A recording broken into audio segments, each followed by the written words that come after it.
of landing on the moon. India is on the moon.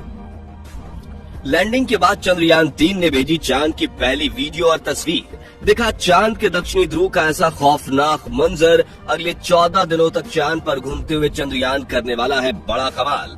ISRO का ये mega plan देखकर दुनिया की स्पेस एजेंसीज हुई हैरान परेशान।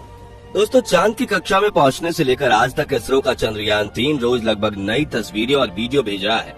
और क्या आप जानते हैं कि रूस का लूना 25 जिस दिन क्रैश कर गया, उस दिन भी इसने चांद की 4 दुर्लभ तस्वीरें साझा की थी, जिसमें चंद्रमा का वो फार साइड दिख रहा था जिसे धरती पर बैठकर किसी भी टेलीस्कोप से नहीं देखा जा सकता। लेकिन इस वक्त की सबसे बड़ी खबर ये है कि चंद्रयान-3 चंद्रमा की सतह पर सफलतापूर्वक लैंड कर चुका है, जिसके तुरंत बाद इसने अपने अंदर लगे एडवांस हाई क्वालिटी कैमराज की मदद से चांद के दक्षिणी ध्रुव की पहली झलक कैप्चर कर ली है और अगले 14 दिनों तक वो बड़े कमाल करने वाला है, जिसका खुलासा आज हम इस वीडियो में करेंगे।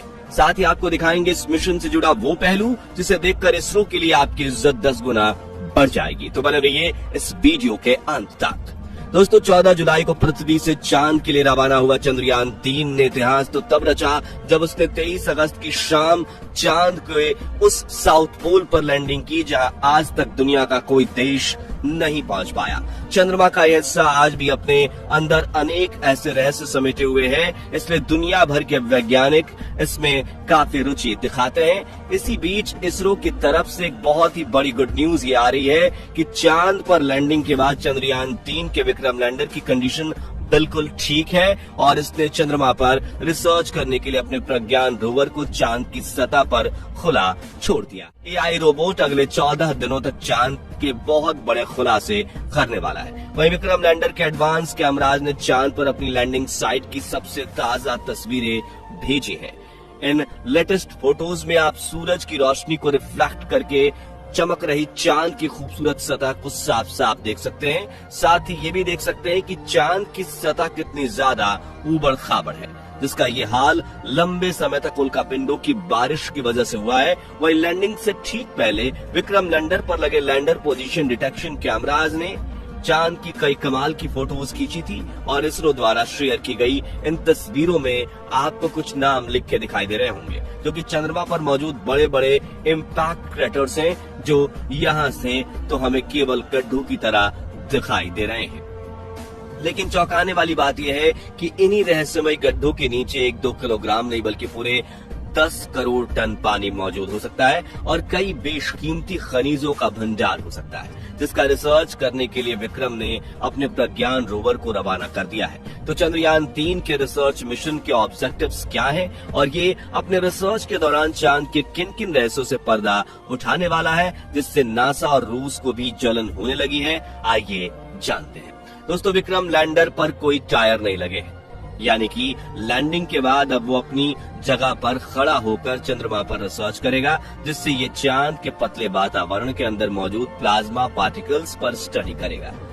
दिन और रात में चंद्रमा की सतह के बदलते तापमान पर रिसर्च करेगा, अपनी लैंडिंग साइट के आसपास आने वाले भूकंप की गति और तीव्रता की स्टडी करेगा और सतह के नीचे लेजर फेंक कर सरफेस एलिमेंट्स की स्टडी करेगा, जिसके लिए इसके अंदर 4 पेलोड उपकरण लगाए गए हैं। जबकि चंद्रयान-3 का प्रज्ञान रोवर अपने 6 टायर्स की मदद के चलते हुए चांद के दूर दराज इलाकों की तरफ रवाना हो चुका है और चलते चलते इसने इसरो को भी चांद की डेटा भेजना शुरू कर दिया है। आपको बता दें कि प्रज्ञान रोवर में लेजर इंडक्टेड ब्रेकडाउन स्पेक्ट्रोमीटर और अल्फा पार्टिकल एक्सरे स्पेक्ट्रोमीटर जैसे 2 पेलोड उपकरण लगाए गए हैं, जो कि लेजर की मदद से चांद की सतह के अंदर तक झांकेंगे और सतह के नीचे मौजूद पानी का पता लगाएंगे। साथ ही ये चांद के मिट्टी और चट्टान में मौजूद मैग्नीशियम, एल्युमिनियम, क्रोमियम और सिलिकॉन जैसे कीमती खनिजों को भी खोज निकालेंगे और इस रहस्यों से पर्दा उठाएंगे कि आखिर चांद के अंदर क्या छुपा हुआ है। यानी अगर अपने इस मिशन में विक्रम लैंडर और प्रज्ञान रोवर ने चांद पर किसी कीमती खनिज या पानी का भंडार खोज लिया, तो ये इतना बड़ा कीर्तिमान होगा कि भविष्य में जब भी चांद का नाम लिया जाएगा तो इसके साथ ही इसरो और भारत का नाम भी जोड़ा जाएगा। आपको बता दें कि ये रिसर्च मिशन चांद के 1 लूनर दिन, जो कि पृथ्वी के 14 दिनों जितना है, जिसके बाद चंद्रयान 3 का विक्रम लैंडर और प्रज्ञान रोवर अपने आप निष्क्रिय हो जाएंगे और सदियों तक चांद की सतह पर खड़े होकर भारत के नाम का ठप्पा लगा देंगे। ऐसा इसलिए क्योंकि इसरो ने इन्हें वापस लाने का कोई प्लान नहीं बनाया है, वहीं इन्हें सिर्फ दिन के वक्त ही काम करने के लिए डिजाइन किया गया है। यानी 14 दिन के बाद जब विक्रम लैंडर की लैंडिंग साइट पर अगले 14 दिन के लिए रात होगी, तब इसके सोलर पैनल चार्ज नहीं हो पाएंगे और धीरे धीरे इसके सभी उपकरण बंद हो जाएंगे।